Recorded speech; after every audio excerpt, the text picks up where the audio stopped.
or Yeah, comment. so this is a question for Annie, but following on from what Lydia said about translating the matters. So in general, what issues were there in translating the matters language? And in particular, there are quite a few places in the English text where it talks about, especially I think Anna Mata, saying things in her own language. And I was wondering if is it written like that in the Portuguese text, or is that because in the Portuguese text her language is very different from the other Amatas, or Oh, yeah, what Mark. was going on there? So yeah, the parts where in the translation it says she said in her own language are the same. We're just following what Lydia did in the original there. And yeah, I think there were lots of challenges in this book with translating, lots of challenges with translating the matters language, and also lots of challenges with translating how the matters are being seen by everybody around them, following on from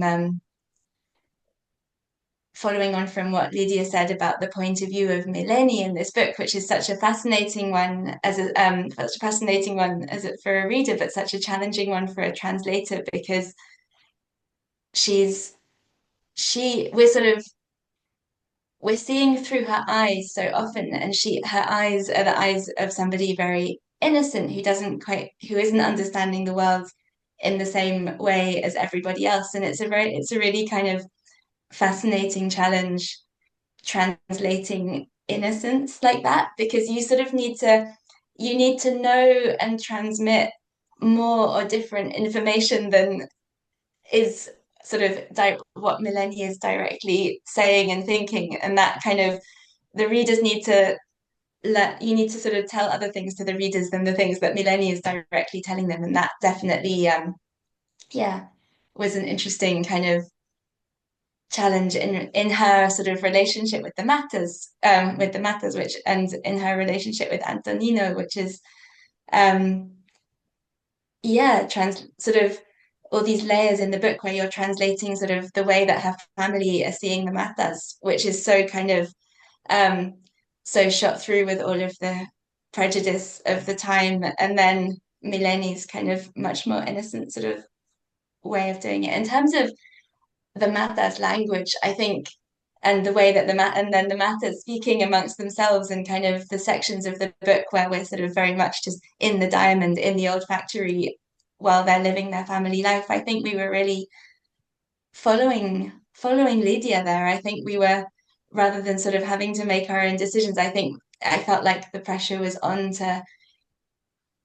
give Felicia, for example, who's an absolutely amazing character, to give her all of the kind of charisma and dynamism that was there in the original, and to give Antonino all of the kind of conflicted sort of conflicted, tortured sort of passion and angst that he has. And I feel like it was all there in Lydia's original, and it was just making sure that these voices all felt really real to us in the translation. And sometimes, follow that sort of meant that also meant including leaving some words in the original Portuguese, which were also sort of Cape Verdean Portuguese words that we wanted to leave in to rather than translating so much more than rather than translating too much and leaving our translation with fewer vestiges of the Cape Verdean language than there were in the original. But I think Lydia had made a lot of the decisions for us, and we just had to sort of follow her lead, really.